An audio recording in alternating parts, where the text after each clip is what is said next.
The message came through hyperspace like a death sentence. Captain Jake Morrison read it 3 times before the words finally sank in. The Draconian Empire was coming to Earth.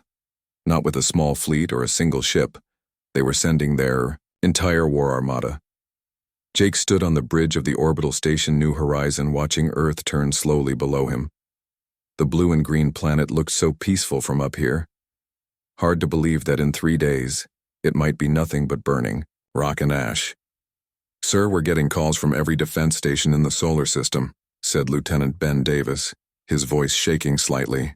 "They all want to know what we're going to do." Jake almost laughed. What were they going to do? Earth had 50 old frigates that were already falling apart. They had a few orbital defense platforms with weapons that hadn't been updated in 20 years.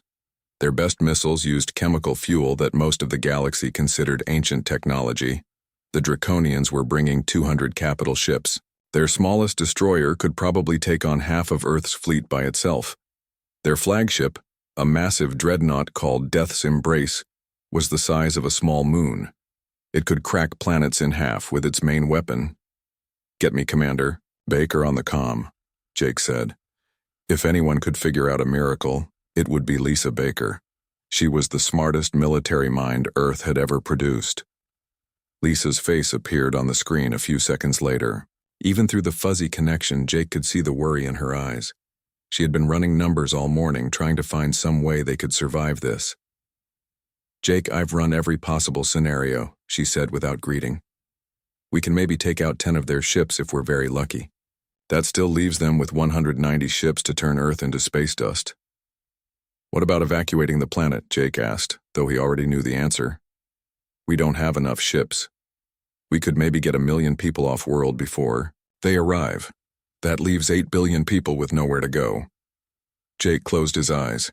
8 billion people, all counting on him and the other officers to somehow pull off the impossible. When he opened his eyes again, Lisa was still watching him with that steady gaze that had gotten them through so many battles before. "There's something else," she said. "Dr. Amy Chen has been calling me all morning. She says she's detecting some kind of strange energy readings from Earth. Something about electromagnetic fields acting weird." "Weird how?" "She wouldn't say over the comm. Said it was too important and too strange to risk anyone else hearing about it." On the mining colony of Kepler 442b, Dr. Kevin Wright was having the strangest day of his career. He had been a geologist for 15 years, and he had never seen readings like this. The electromagnetic sensors were going crazy, all pointing toward Earth. The patterns made no sense. They looked almost like brainwaves, but on a massive scale, as if the entire planet was thinking. Kevin had checked and rechecked his equipment, but everything was working perfectly. The readings were real. He tried calling Earth, but all the communication channels were jammed with military traffic. Something big was happening, and Kevin had a feeling his strange readings were connected to it somehow. Back on Earth, Dr. Amy Chen was having the same problem. Her underground laboratory in Colorado was picking up electromagnetic signals that shouldn't exist. The patterns were getting stronger by the hour, and they seemed to be connected to population centers. Every time she focused her instruments on a major city, the readings spiked. New York, London, Tokyo, Mumbai. All of them were generating these impossible energy signatures. It was as if human emotions were somehow creating electromagnetic fields. Amy had 3 degrees in physics, and none of them had prepared her for this. According to everything she knew about science, what she was seeing was impossible. But the instruments didn't lie. Something was building up around Earth, and it was connected to the 8 billion people living on the planet. Meanwhile, on Proxima Prime, the Galactic Council was meeting in emergency session. Representatives from dozens of alien species had gathered to discuss what everyone already knew would happen. Earth was going to be destroyed, and there was nothing anyone could do about it. Ambassador Helen Ross sat in the human seat, trying to keep her face calm while inside she felt sick. The other delegates were already talking about Earth in the past tense. To them, humanity was already extinct. "The Draconian Empire has never been defeated," said the tall, crystal-like delegate from the hegemony. "In 800 years of expansion, they have conquered every world they have targeted. Earth will be no different. Perhaps we should discuss refugee settlements for the survivors, suggested another delegate, this one looking like a cross between a squid and a tree, though I doubt there will be many. Helen wanted to scream at them. These were her people they were talking about, her friends, her family, everyone she had ever known. But she kept her voice steady when she spoke. Earth's defenses are stronger than you think, she lied smoothly. We have some surprises prepared for the Draconians. A few delegates made sounds that might have been alien laughter. The Zephyrian representative, a being that looked like living shadow, spoke in a voice like wind through dead leaves. Human, your species builds toys and calls them weapons. The Draconians build death itself. When they finish with your world, it will serve as another lesson to the galaxy about the price of resistance. As the council continued its discussion, none of them noticed the small fluctuations in the station's electromagnetic systems, tiny pulses that seemed to match the rhythm of Helen's heartbeat as she sat there, burning with quiet anger at their casual dismissal of her entire species. The countdown had begun, 72 hours until the Draconian Armada reached Earth. 72 hours to figure out how to save 8 billion lives with 50 broken-down ships and weapons that belonged in a museum. But something was stirring around Earth. Something that had never been seen before in the galaxy's long history. 8 billion human minds all focused on the same desperate hope. All willing the same impossible thing to happen, that their enemies would fail, that Earth would survive, that humanity would find a way. The electromagnetic readings grew stronger. The Draconian Armada dropped out of hyperspace at the edge of the solar system like a dark cloud of death. 200 massive ships formed their traditional attack pattern, a formation they called the Claw of Dominion. At the center of the fleet sat Death's Embrace, a ship so large it had its own gravity field. War Admiral Zethkalar stood on the bridge of his flagship, his massive reptilian form towering over his crew. His scales were deep red with black markings that showed his rank. He had conquered 47 worlds in his career, and Earth would be 48. Open communications to the human world, he ordered, his voice a deep growl that made his officers tremble. Let them hear their doom. The message went out across all frequencies. It was the same message Zethkalar had sent to every world before destroying it. Simple and final, humans of Earth. You have one rotation of your planet to surrender completely. Lay down all weapons and prepare for slavery. Resist, and every living thing on your world will die. This is your only warning. On the orbital station, New Horizon, Captain Jake Morrison heard the message along with everyone else in the solar system. He looked around his bridge at the faces of his crew. They were all young, all scared, but none of them looked ready to give up. All ships, this is Admiral Morrison, he said into his communicator, using his new rank for the first time. Earth, Command had promoted him an hour ago, figuring they might as well make him an admiral before they all died. Form up behind Liberty's stand. We're going to show these lizards what humans can do. Lieutenant Ben Davis worked frantically at his tactical station, trying to coordinate their pathetic little fleet. 50 ships against 200. The math was simple and horrible. Sir, should we wait for them to get closer? Ben asked. Maybe we can surprise them. Jake almost smiled. Surprise them with what? Their ancient missiles that moved slower than most cargo ships? Their energy weapons that couldn't cut through tissue paper? No, Ben. We go out to meet them. If we're going to die, we die fighting. Down in her underground laboratory in Colorado, Dr. Amy Chen watched her instruments go completely insane. The electromagnetic readings she had been tracking were spiking higher than ever before. But now she could see the pattern clearly. The energy pulses were matching human emotions. Fear, anger, determination. Each feeling had its own electromagnetic signature. And with 8 billion people all feeling the same things at the same time, the effect was building to levels that should be impossible. Amy grabbed her phone and called Commander Lisa Baker directly.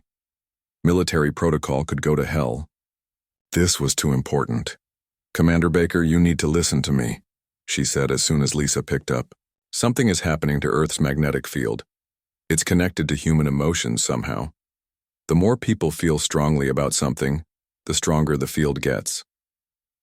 Amy, I don't have time for science fiction, Lisa said.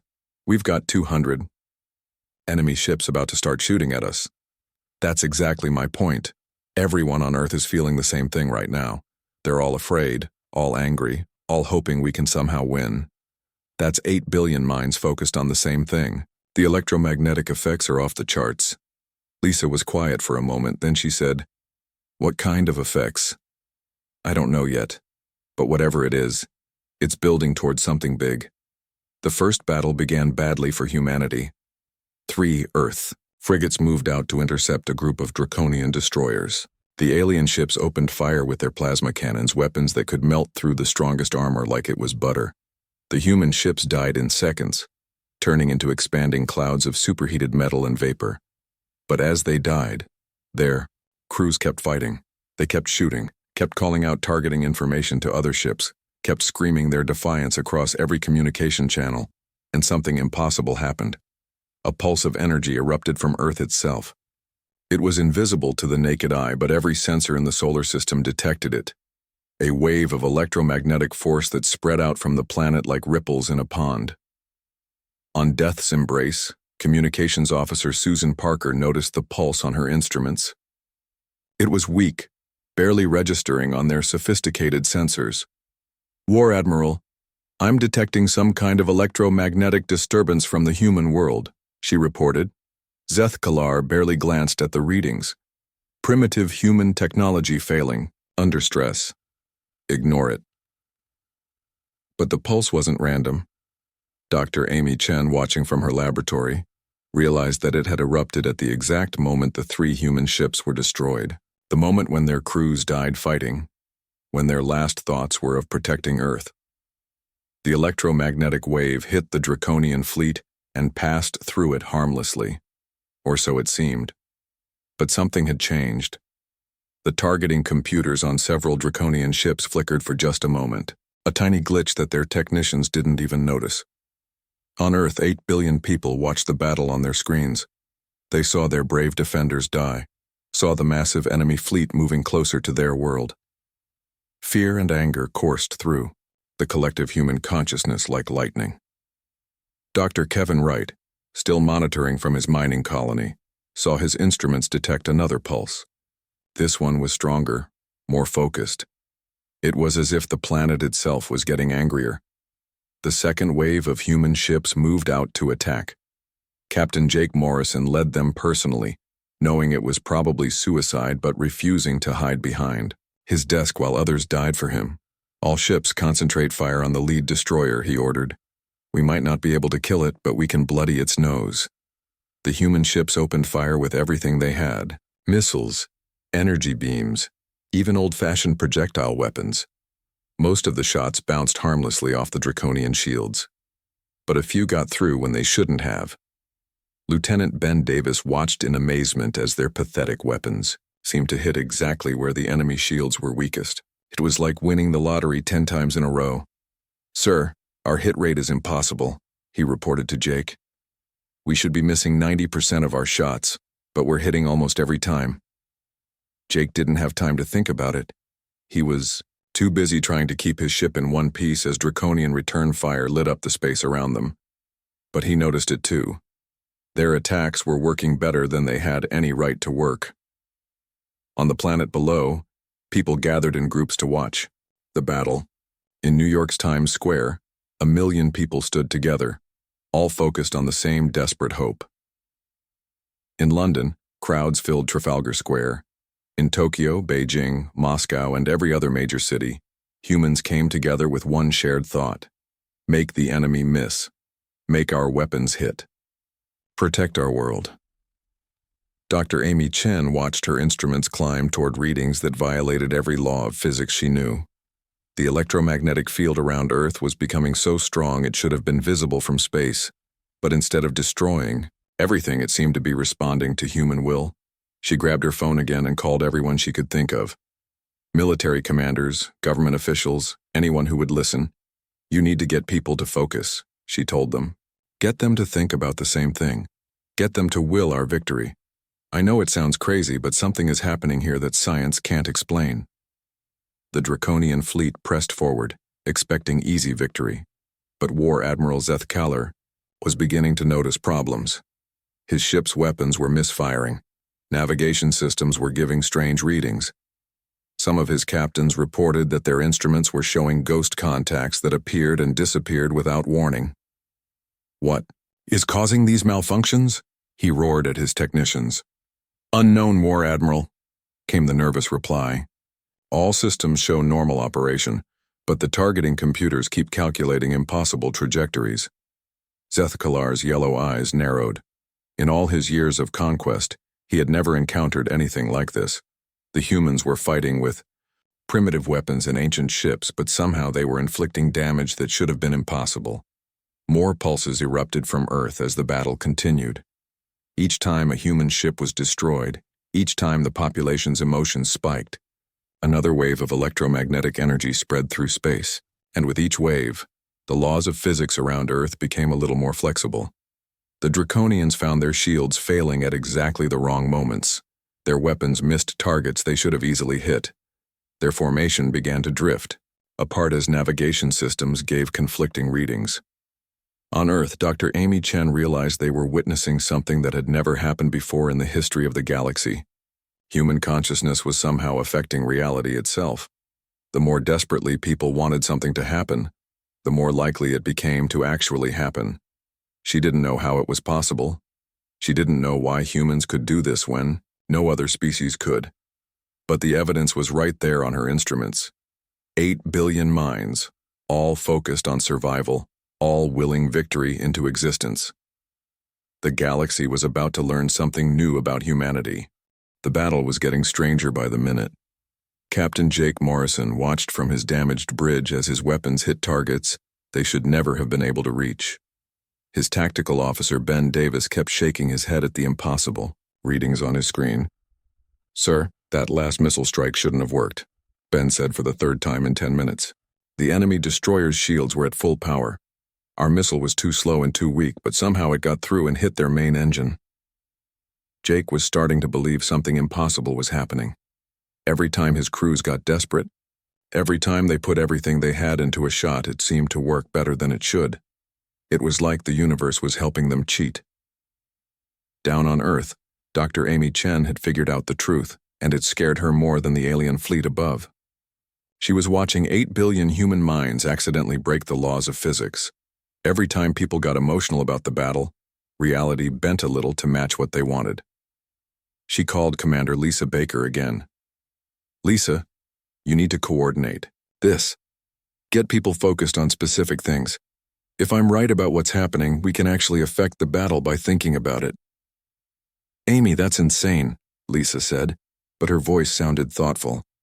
"You're talking about mind over matter, on a planetary scale. Look at the battle reports, look at our hit rates. Look at how many times the enemy has missed shots they should have made easily. Something is making impossible things happen, and the only explanation is human consciousness." Lisa was quiet for a long moment. Then she said, "What do you need me to do?" "Get everyone thinking about the same thing, get them to focus their will. If 8 billion people all want the same outcome badly enough, I think we can make it happen." While Amy and Lisa worked on their impossible plan, the battle in space was becoming a nightmare for the Draconians. War Admiral Zeth Kalar had never seen anything like it. His superior fleet was taking losses that made no sense. "Report," he roared at his bridge crew. "Sir, our targeting computers keep malfunctioning," said Weapons Officer Krathval. "They calculate perfect firing solutions, but when we shoot, our weapons miss by impossible margins." "And the humans?" Zeth Kalar asked. "Their primitive missiles keep finding weaknesses in our shields that shouldn't exist. 3 of our destroyers have been destroyed by weapons that couldn't penetrate a cargo ship's armor." Communications Officer Susan Parker looked up from her station with confusion on her scaled face. "War Admiral, I'm detecting massive electromagnetic pulses from the human planet. They're getting stronger and more frequent." Zeth Kalar studied the readings. The pulses seemed to come every time the humans scored an impossible hit, or when his own ship suffered mysterious failures. It was as if the planet itself was fighting against him. On the mining colony where Dr. Kevin Wright was monitoring the situation, his instruments were going completely crazy.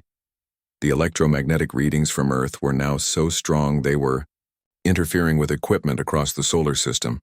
But the strangest part was the pattern. The energy pulses matched human brainwaves, but on a scale that should be impossible. It was as if every person on Earth was thinking in perfect harmony, their combined mental energy creating effects that could be measured from light years away. Kevin tried calling Earth again, and this time he got through to Dr. Amy Chen. "Amy, what the hell is happening over there?" he asked.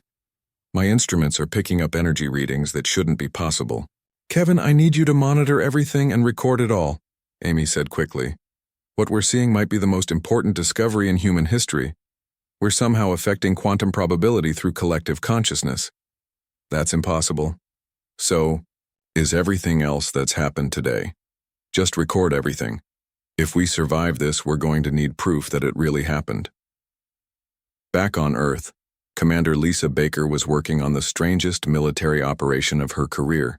Instead of moving troops and weapons, she was coordinating thoughts and emotions. She had contacted every government, every news network, every social media platform on the planet. The message was simple: focus on victory. Picture the enemy ships failing. Will them to leave Earth alone. In Times Square, 1 million people stood together, all concentrating on the same image. Draconian ships turning around and fleeing. In London, crowds gathered in parks and squares, holding hands and focusing their minds on protection for their world. The effect was immediate and terrifying. Dr. Amy Chen watched her instruments as the electromagnetic readings climbed beyond anything she had ever imagined possible. The field around Earth was becoming so strong it was starting to affect local spacetime. On his flagship, War Admiral Zethkalar felt something he had never experienced in 800 years of conquest: fear. His ships were starting to behave in ways that violated everything he knew about technology and physics. "War Admiral," his navigation officer reported with panic in his voice. "Our ships are reporting position anomalies. Some vessels appear to be in multiple locations at once, according to our sensors." "That's impossible." "Yes, sir, but 3 of our captains have confirmed it. They can see duplicate images of their own ships on their screens." Captain Jake Morrison was having his own problems with impossible physics. His damaged ship should have been destroyed 10 minutes ago, but somehow it kept working. Weapons that should have been out of ammunition kept firing. Engines that should have failed kept running. "Sir," Lieutenant Ben Davis called out, "I'm getting reports from our other ships. They're saying the same thing we are. Everything is working better than it should. It's like our ships are fixing themselves." Jake looked out at the enemy fleet and felt a chill. Some of the Draconian ships looked strange, as if they were flickering in and out of existence. Others appeared to be aging rapidly, their hulls showing decades of wear in a matter of minutes. "What are we doing to them?" he whispered. The answer came from Earth itself. 8 billion human minds, all focused on the same desperate desire, all willing the same impossible thing to happen, all channeling their hope, their fear, their determination into a collective force that was rewriting the rules of reality. Dr. Amy Chen realized they had crossed a line that could never be uncrossed. Humanity had discovered they could affect the fundamental structure of the universe through collective will, but they didn't know how to control it, and they didn't understand the consequences. "Lisa, we need to be careful," she warned over the phone. "We're not just affecting the battle anymore. We're changing how physics works in this entire region of space. If we push too hard, we might break something that can't be fixed." But it was too late to stop.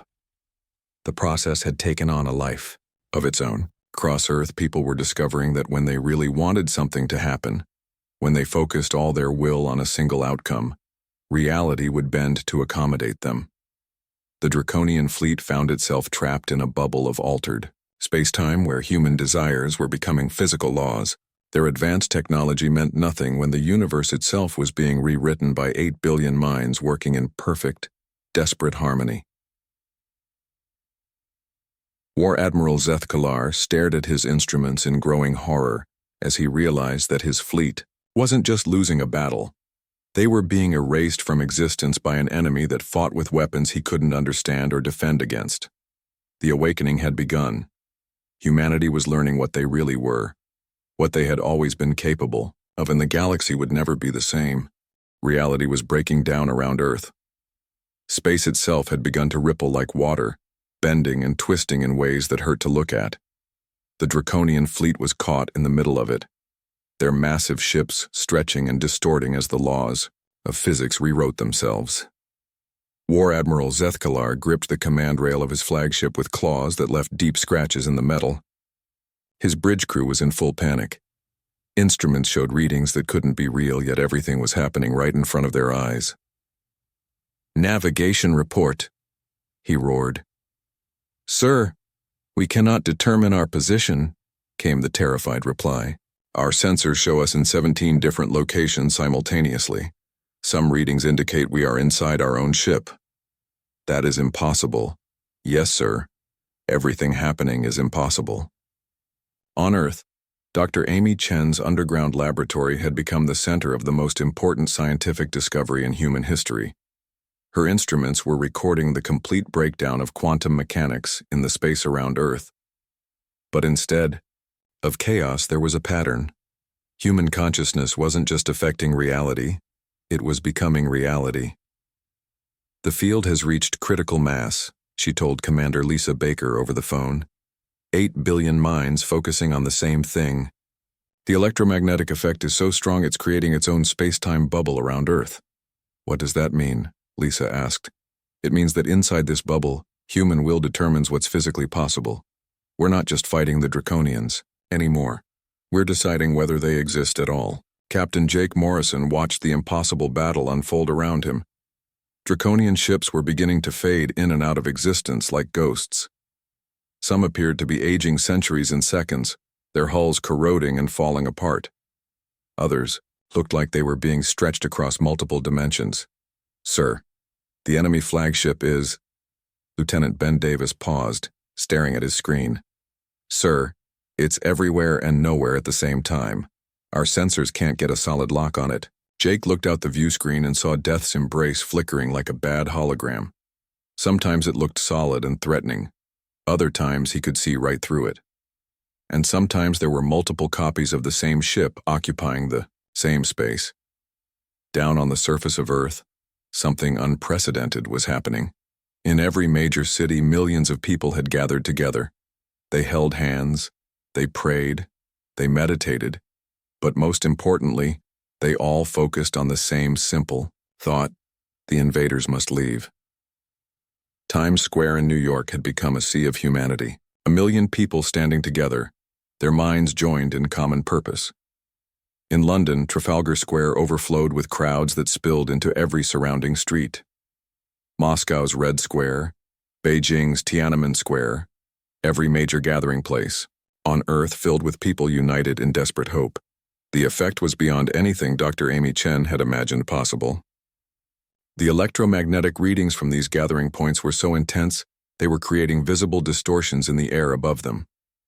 Aurora-like lights danced across the sky, pulsing in rhythm with 8 billion human heartbeats. Dr. Kevin Wright, monitoring from his distant mining colony, watched in amazement as his instruments detected gravitational anomalies around Earth. The planet had temporarily become the center of its own pocket universe, where the normal rules didn't apply anymore. "Amy, the gravitational readings I'm getting suggest that Earth has become a localized reality anchor," he reported over the quantum communication link. "Whatever you're doing over there, you're creating your own physics." War Admiral Zethkalar tried to order a retreat, but his fleet couldn't determine which direction led away from Earth. Every escape vector curved back toward the human world. Space had become a closed loop with Earth at the center, and no matter which way his ships turned, they found themselves moving closer to the planet that was destroying them. "All ships, emergency hyperspace jump," he commanded. "Cannot comply, War Admiral," came the response from his fleet. "Hyperspace entry points are shifting. Navigation computers cannot calculate stable jump coordinates." The panic in the Draconian ranks was spreading like wildfire. These were warriors who had conquered galaxies, but they had never faced an enemy that could rewrite the fundamental laws of existence. Their weapons were useless against foes who could make reality itself their weapon. Captain Jake Morrison felt the change happening around his own ship. The damaged hull was healing itself, metal flowing like liquid to seal breaches that should have been fatal. Weapons that had run out of ammunition were somehow reloading themselves. Systems that had been destroyed were coming back online. "Sir, this is impossible," Ben Davis said for the 100th time that day. "Our ship should be a floating wreck by now. Instead, it's in better condition than when we left dock." Jake understood what was happening, even if he couldn't explain it. 8 billion people were willing his ship to survive, to keep fighting, to protect their world. And in the bubble of altered reality around Earth, their collective will was becoming physical law. The climax was building towards something that would shake the foundations of galactic civilization. On Earth, the crowds were reaching a moment of perfect unity. Across all the continents, in all the major cities, billions of voices began to speak the same words at the same time. They were never here. They were never here. They were never here. The chant spread from city to city, carried by television and radio and internet. Soon, 8 billion human voices were saying the same thing with perfect synchronization, not just saying it, but believing it with every fiber of their being. Dr. Amy Chen watched her instruments in awe and terror as the electromagnetic field around Earth reached levels that should have torn the planet apart. Instead, it was holding reality together in a new pattern, one where human will was the strongest force in the universe. War Admiral Zethkalar felt it happening to him and his fleet. They were becoming less real with each passing second. His crew members looked at him with confusion, as if they couldn't quite remember why they were there. The bridge around him seemed less solid, more like a dream that was fading upon waking. "What is happening to us?" he whispered, his voice echoing, strangely in the thinning air. The answer came from 8 billion human minds speaking in perfect unison. They were making the Draconian fleet retroactively non-existent. Not destroyed, that would leave wreckage. Not fled, that would leave memories. Simply never there at all. Lieutenant Ben Davis looked at his tactical screen and frowned. "Sir, the enemy contacts they're just gone. Not destroyed, not retreating. The sensors show empty space where they used to be." Jake Morrison stared out at the empty void where 200 enemy ships had been moments before. "Did we destroy them?" "No, sir. There's no debris, no energy signatures, no trace they were ever there at all." On Earth, the chanting continued. But it was changing. 8 billion voices now spoke different words, but with the same perfect unity. Earth is safe. Earth was always safe. Earth will always be safe.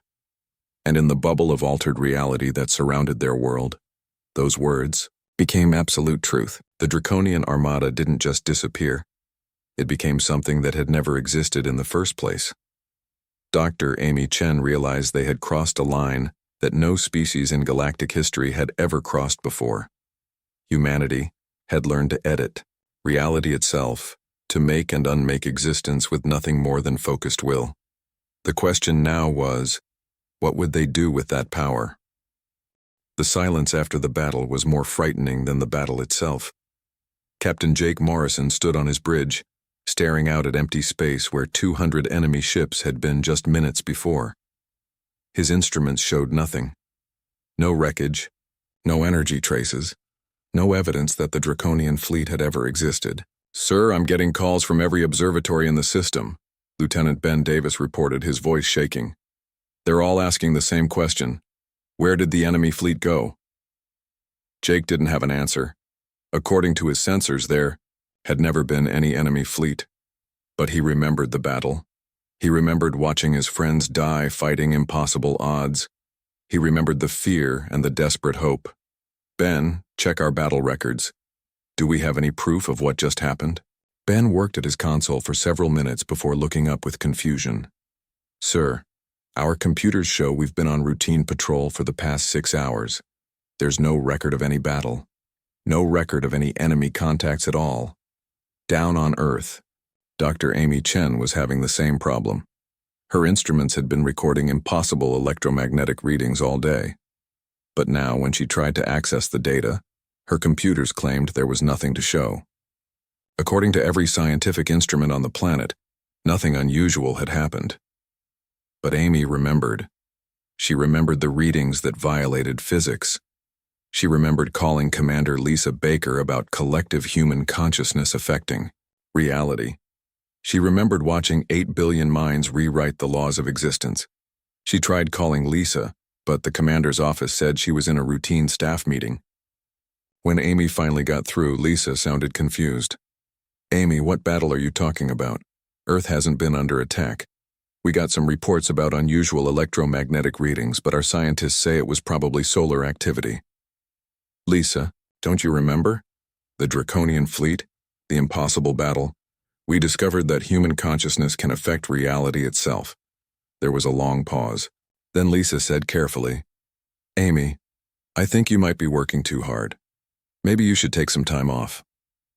Far away on Proxima Prime, Ambassador Helen Ross walked into the Galactic Council chambers for what should have been an emergency session about Earth's destruction. Instead, she found the other delegates conducting routine business. The tall crystal being from the hegemony was discussing trade routes. The squid tree creature was proposing new mining regulations. "What about the Draconian attack on Earth?" Helen asked. The other delegates looked at her strangely. The shadow-like Zephyrian spoke with its wind-through-leaves voice. "What attack, human? The Draconian Empire has not conducted any military operations in this sector for decades." Helen felt cold. But War Admiral Zeth Kalar was leading 200 ships toward Earth. His flagship Death's Embrace was going to destroy my world. "Human Helen," the Crystal delegate said slowly. "There is no War Admiral Zeth Kalar in the Draconian military. Death's Embrace is not a ship name in any fleet database. I believe you may be suffering from stress-induced hallucinations." On the Yai mining colony of Kepler 442b, Dr. Kevin Wright was going through the same nightmare. His instruments had recorded impossible electromagnetic readings from Earth's direction, but when he tried to access the data, his computers claimed the files didn't exist. He checked and rechecked his equipment, but everything was working perfectly. According to every record he could find, nothing unusual had happened in the past week, but he remembered. He remembered the readings that looked like planetary-scale brainwaves. He remembered calling Amy about the impossible energy signatures. Kevin tried to contact other observatories and research stations, but everyone gave him the same confused responses. No one remembered detecting anything unusual from Earth. No one had any record of electromagnetic anomalies or draconian fleet movements. Back on Earth, the 8 billion people who had participated in the greatest act of collective will in human history were starting to forget. Not all at once, but gradually. The memories felt like dreams that faded in daylight. The clearer the memories became, the more impossible they seemed. In Times Square, people wandered away from the gathering, confused about why they had come. In London, crowds dispersed from Trafalgar Square, unable to remember what they had been doing there. Across the world, the evidence of humanity's awakening was disappearing as if it had never happened, but some people still remembered.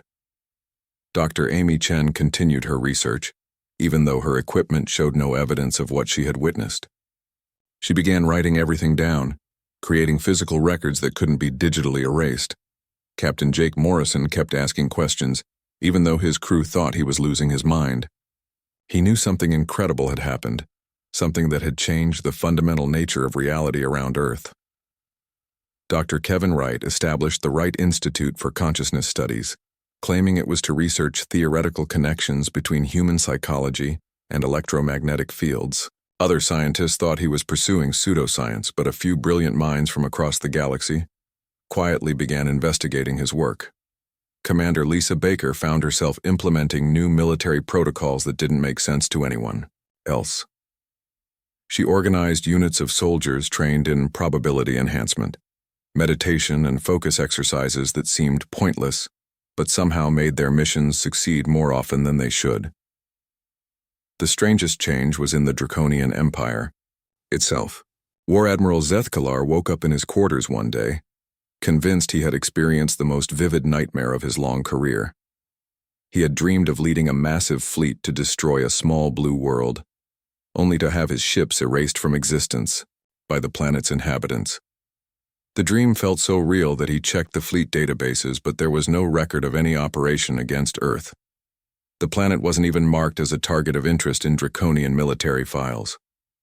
According to their navigation systems, Earth didn't exist at all. Zethkalar tried to look up Earth's location, but every database search came back empty. It was as if the entire Draconian Empire had forgotten that humans existed. Their star charts showed empty space where Earth's solar system should have been. But the effects rippled outward in subtle ways. Across the galaxy, other aggressive species found themselves hesitating before attacking weaker worlds. They couldn't explain why, but something made them reconsider their plans. A feeling that maybe the universe wasn't as predictable as they thought. Trade routes began avoiding certain areas of space for no logical reason.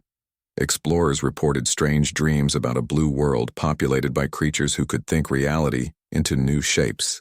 Scientists detected unexplained electromagnetic phenomena that seemed to pulse in rhythm with unknown thought patterns. Earth became a legend whispered in the dark corners of space stations and alien bars. A myth about a world where the inhabitants could wish their enemies out of existence. Most dismissed it as fairy tales, but a few wise beings began to wonder if there were forces in the universe that couldn't be conquered with weapons and technology. Dr. Amy Chen published papers about theoretical connections between consciousness and quantum mechanics. Most of the galactic scientific community ignored her work, but copies found their way to researchers who were beginning to ask dangerous questions about the nature of reality itself.